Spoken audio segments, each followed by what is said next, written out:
ఫిబ్రవరి 15వ తారీఖు మహాశివరాత్రి. ఆ రోజు ప్రతి ఒక్కరూ కూడా మీ ఇంట్లో ఉన్న శివలింగము లేదంటే మీ దగ్గరలో ఉన్న శివాలయానికి వెళ్ళి నేను చెప్పిన మంత్రాన్ని ఖచ్చితంగా వినండి. వీలైతే నేర్చుకుని ఆ రోజు మీ దగ్గరలో ఉన్న శివాలయంలో కానీ మీ ఇంట్లో కానీ ఆ మంత్రాన్ని చదవండి. ఖచ్చితంగా మీకు శివునికి రుద్రాభిషేకం చేసిన ఫలితం అనేది మీకు వస్తుంది. మంత్రం చెప్తున్నా శ్రద్ధగా వినండి.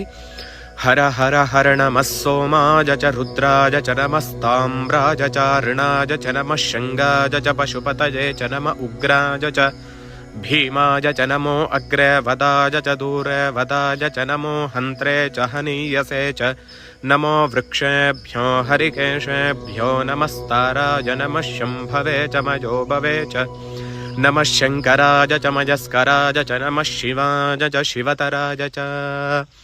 ఈ మంత్రాన్ని ఖచ్చితంగా ప్రతి ఒక్కరూ కూడా వినండి.